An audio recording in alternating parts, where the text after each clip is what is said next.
Bom, pessoal, então vamos lá começar nossos trabalhos de hoje, né? Mais um dia feliz na disciplina de Matemática Discreta do curso de Ciência da Computação da Universidade Estadual Vale do Acaraú.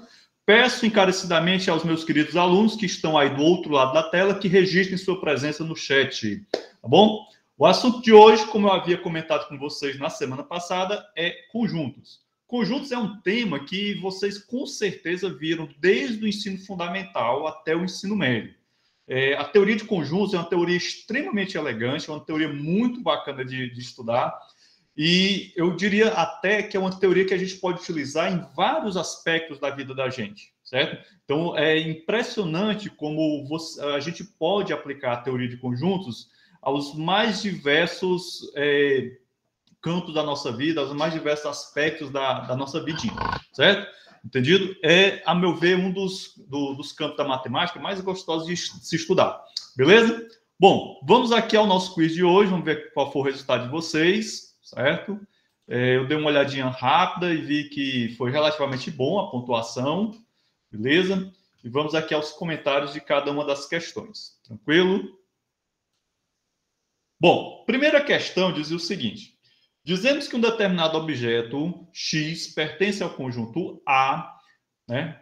Isso quer dizer que, então vejam bem, uma das primeiras ideias que a gente aprende quando vai trabalhar com conjuntos são a ideia de pertencimento, certo? Então, quando eu falo que X pertence a A, né, sendo X um elemento qualquer, então estou dizendo que X é elemento de A, né? Então, os componentes de um conjunto são os seus elementos, certo? Acontece que a gente pode ter conjuntos como elementos de outros conjuntos, só que aí é uma ideia diferente que nós chamamos de subconjuntos, coisa que, se eu não me engano, a gente aborda nesse quiz também, tá certo? Então, dizer que X é subconjunto de A está errado, porque se eu digo que um determinado objeto pertence ao conjunto A, essa relação de pertencimento ela se refere a elementos e não a subconjuntos, certo? Então, parece um certo exagero, um certo excesso de preciosismo, mas como vocês bem já sabem, né, a linguagem matemática ela é muito rigorosa. Então, é preciso sempre estar atento às definições, sempre estar atento ao que as definições nos colocam como limites, né? Senão vira uma bagunça, beleza? Então, quando eu falo de subconjunto é uma coisa, quando eu falo de elementos de subconjunto é outra coisa. Então, a primeira alternativa, uma pessoa respondeu ali, assinalou o subconjunto, né? X está contido em A. Está errado, por quê? Porque a ideia de continência está relacionada ao conceito de subconjunto. Então, eu posso dizer que X é um subconjunto de A, né? Se X fosse um subconjunto de A, certo? Aí ele estaria contido. Mas como o enunciado da questão diz que X é elemento de A, aí sim, aí eu não posso dizer que X está contido em A.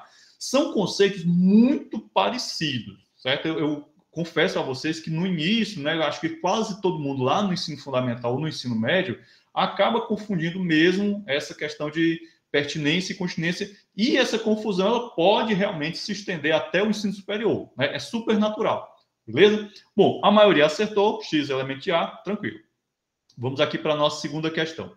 Na nossa segunda questão, está dizendo o seguinte: seja A, aí eu tenho aqui um conjunto A formado pelos seguintes elementos: 1, 2, e um conjunto unitário formado por um elemento 3. Observe que isso daí pode provocar, pode lhe induzir ao erro, que é o que deve ter acontecido para 3 pessoas que assinalaram a alternativa falsa. Não podemos afirmar que 3 é subconjunto de A. Veja bem, aqui está colocado que o 3, esse elemento 3, né, ele é subconjunto de A. Então, realmente, esse elemento 3 ele não é subconjunto de A. O que é subconjunto de A é esse conjuntinho aqui, ó. Observe que a própria estrutura, né, o 3 ele é elemento desse subconjunto que ele é, certo? Então, veja que aqui eu tenho um conjunto unitário, e dentro dele tem um único elemento que é o número 3. Eu não posso afirmar que o 3 é subconjunto de A. O que é que eu posso afirmar? Eu posso afirmar que esse conjunto unitário, formado pelo número 3, né, é um subconjunto de A. Mas o 3 isoladamente, não. Essa questão realmente ela é uma casca de banana. Ela pode realmente lhe induzir ao erro, por conta daquela confusão que eu já falei que existe entre os conceitos de continência e de pertinência, que é super natural, como já disse, certo? Vamos adiante. Podemos definir a união de conjuntos da seguinte maneira. Então, é o seguinte, só para refrescar a memória de vocês com relação ao vídeo de pré-aula e às aulas gravadas. Na teoria de conjuntos, nós temos algumas operações, são chamadas operações conjuntistas.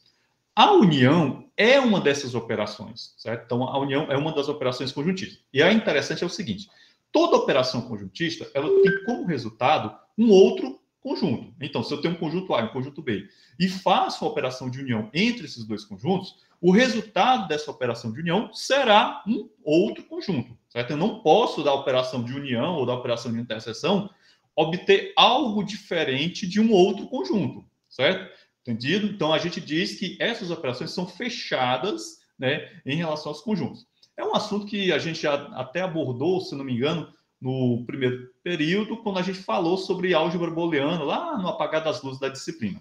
Então, vamos lá. A definição de união, né, a união ela pode ser definida a partir de uma perspectiva da linguagem da lógica proposicional, que é o que nós estamos vendo ali. Então, vejam bem, a primeira alternativa dizia o seguinte, aliás, da lógica de predicados, desculpe, né, porque aqui tem um quantificador, né, o quantificador universal, para todo x, x pertence à união de a união B, né, se somente se, a bi-implicação, ela acaba sendo chamada de se somente se, né, nesse caso aqui de uma definição, x pertence a A e x pertence a B. Aqui está errado por quê?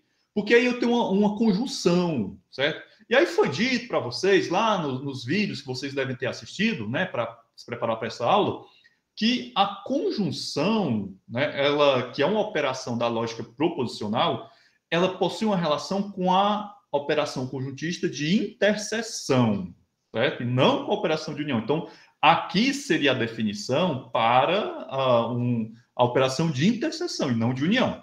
Vamos aqui à segunda opção, que a maioria acertou, 9.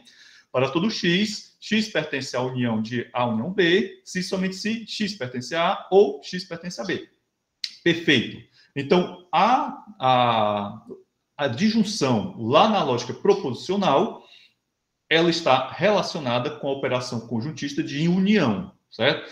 Inclusive, quando nós formos trabalhar uma das questões da lista de exercício, nós precisaremos nos valer dessa definição a partir da lógica de predicado e também da lógica proposicional, certo? Então, numa questão, acho que é a quinta questão da lista, a gente vai trabalhar com isso aí, certo? Bom, a última alternativa estava completamente errada, ainda bem que ninguém assinalou ela, porque, na verdade, essa alternativa aqui está falando, né, ela faz uma confusão danada. Aqui temos a operação de interseção, né? Para todo x, x pertence à interseção de A e interseção B, se somente se x pertence a A ou, né, x pertence a B. Mistura total aí das definições, certo? Completamente errado. Dois conjuntos A e B são idênticos se A for subconjunto de B e B for subconjunto de A. Gente, a ideia de união, aliás, de igualdade na teoria de conjuntos, ela é extremamente rigorosa, certo? Então, o conceito de igualdade na teoria de conjuntos, ela só existe se um determinado conjunto A é subconjunto de um determinado conjunto B e esse conjunto B também é subconjunto desse conjunto A. Ou seja, se as propriedades que caracterizam os elementos que pertencem ao conjunto A são observadas também em todos os elementos que caracterizam o pertencimento ao conjunto B e vice-versa, aí nós temos a igualdade de conjuntos, certo? É muito importante vocês compreenderem isso, que os elementos de um conjunto, eu posso definir um conjunto a partir de conceitos, né, de propriedades, né? Por exemplo, vamos supor aqui qual é a principal propriedade que define que você pertence ou não pertence ao conjunto dos alunos da disciplina Matemática Discreta do semestre 2021.1 do curso de Ciência da Computação da Universidade Estadual Vale do Acaraú? A propriedade é estar matriculado na disciplina, certo? Então, se você não possui essa propriedade, você não pertence a esse conjunto, certo? Da mesma forma como você precisa observar ou outras propriedades para você pertencer a outros conjuntos.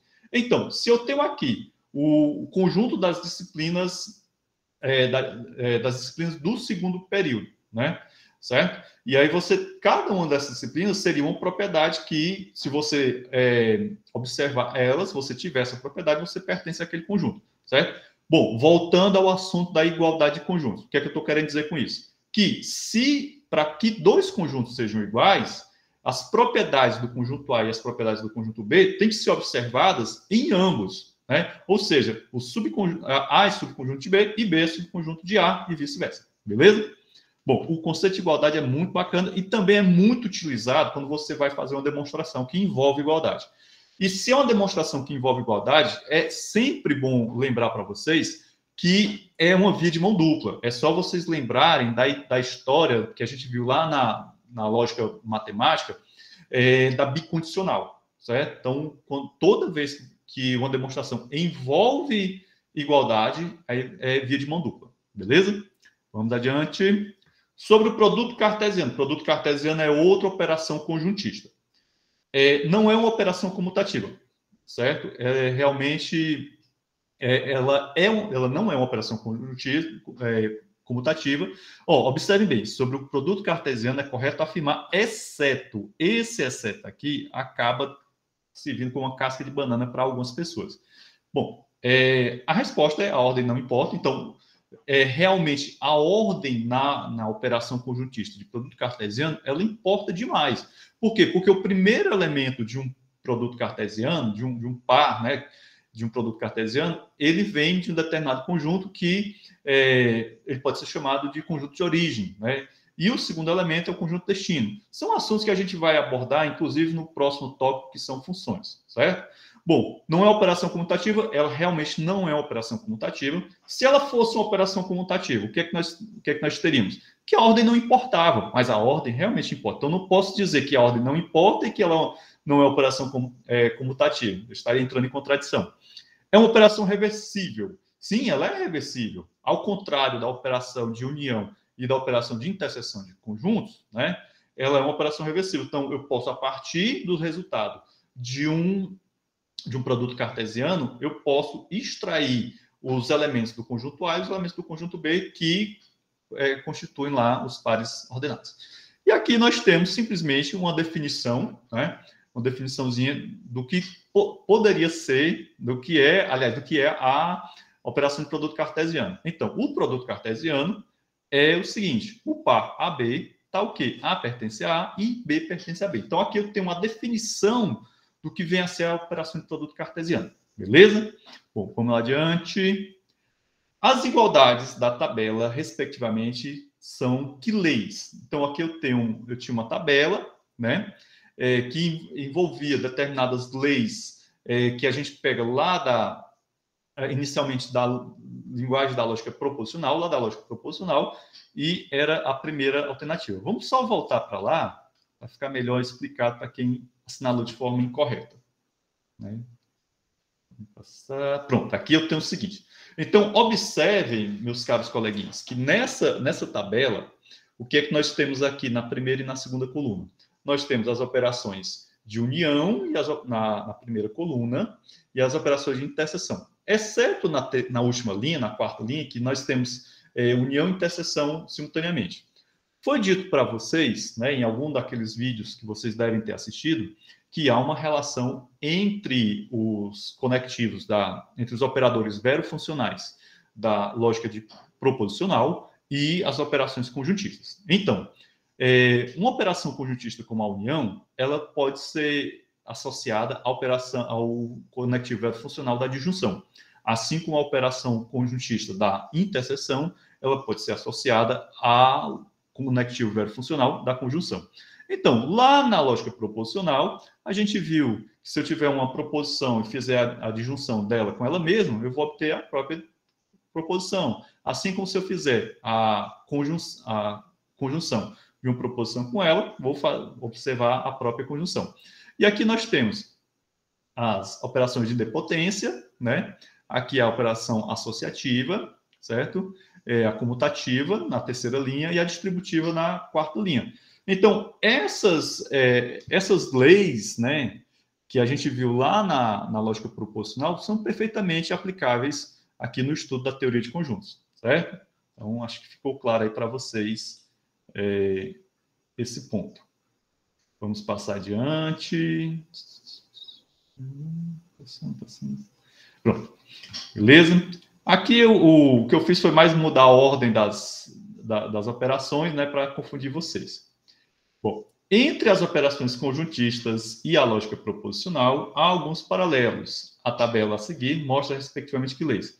Bom, aqui foi basicamente o que eu acabei de falar da questão anterior, eram muito semelhantes. Então, nós temos ali comutatividade e distributividade, comutatividade, distributividade e identidade. Vamos lá ver a figurinha, certo?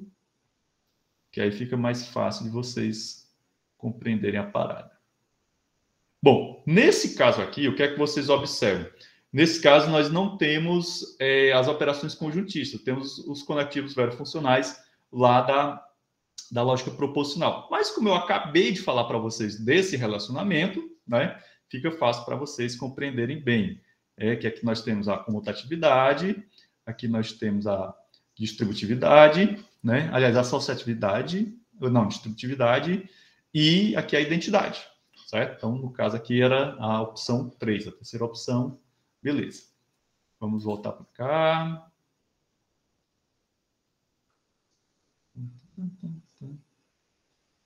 Bom, na linguagem de programação Pascal, podemos implementar as operações conjuntistas de união, interseção e diferença. Os operadores usados nessa linguagem são respectivamente. Então, vejam bem, eu tenho a palavra respectivamente. O uso dessa palavra respectivamente, não esqueçam, eles sempre dão uma ideia de sequência, certo? Então, estou falando aqui da união, da interseção e da diferença. Então, quais são os operadores que tem lá no Pascal que implementam essas operações conjuntistas? No caso aqui, a última alternativa, né? O operadorzinho que a gente conhece mais pelo de soma, né? A operação de multiplicação, né? O operador da multiplicação, que é o mais conhecido da gente, e o operador de subtração, que é o mais comum que a gente conhece, certo? Bom, então é um tanto intuitivo isso daqui, certo? É bastante intuitivo. Vocês devem estar lembrados que quando a gente estudou a álgebra booleana, no apagar das luzes do semestre passado, os operadores da álgebra booleana que a gente estudava era justamente o operador de soma, a soma booleana e o produto booleano, que a gente pode relacionar com os operadores aritméticos da soma e da multiplicação, correto? No caso aqui, do nosso estudo da teoria de conjuntos, nós temos, além do operador da soma, o operador da multiplicação, né, que seriam da aritmética, temos também o da subtração. E aí a operação de diferença de conjuntos, né, que é uma operação conjuntista, perfeitamente a gente pode associar ao operador aritmético da subtração. Beleza? Vamos adiante. A ideia de herança, vista na programação orientada a objeto, em tempo. Programação orientada a objeto é uma disciplina que vocês deverão ver, se não me falha a memória, no 6º período do curso, certo? Com o professor Plácido, disciplina muito importante também. Ela encontra fundamentação matemática na teoria de conjuntos. Perfeito. Muita coisa que vocês vão ver ao longo do curso, né, depois do 2º período, vocês vão encontrar alguma relação, né, algum fundamento aqui na matemática discreta. Por isso que seria interessante, melhor até, que essa nossa disciplina fosse dada no 1º período. Inclusive, é uma recomendação da última pessoa que veio fazer renovar o reconhecimento do nosso curso, que matemática discreta vá para o 1º período e lógica matemática venha para o 2º período. Talvez na próxima mudança curricular, no próximo projeto político-pedagógico, isso aconteça, certo? E aí vai um alerta para quem está querendo se formar. Cuidado com essas próximas mudanças de grade curricular que pode trazer problemas para vocês, beleza? Deixar a situação de vocês um pouco desconfortável. Bom, se fizermos a união dos diversos subconjuntos de um conjunto S qualquer, iremos encontrar o próprio conjunto S. Esses diversos subconjuntos damos o nome de, no caso aqui eu estou simplesmente falando do conceito de conjunto das partes, né? Então, todo e qualquer conjunto, ele pode ser encarado a partir de uma operação chamada conjunto das partes, né? Onde cada elemento desse conjunto S, no caso aí, vai ser um subconjunto de S. Quando eu fizer a união de todos esses subconjuntos, eu vou obter o próprio conjunto S. É tanto que aí que a gente entende por que é que o conjunto ele é subconjunto dele mesmo, certo? Uma ideia que vocês devem ter visto lá nos vídeos. Beleza? Bom, assim sendo, ficamos por aqui nesse nosso quiz. Foi um quiz relativamente fácil, né? Eu acredito que muita gente tirou nota boa nesse quiz. E agora a gente vai para aquele nosso intervalinho de 10 minutos, né? Enquanto isso, vocês ficarão ouvindo o Supertramp novamente, beleza? E eu vou encerrar aqui a gravação por enquanto e a gente retoma a gravação daqui a 10 minutos no nosso segundo tempo, beleza? Quem não respondeu a chamada agora, quem não registrou presença agora, não se preocupa que no segundo tempo pode fazer, beleza? Interrompendo.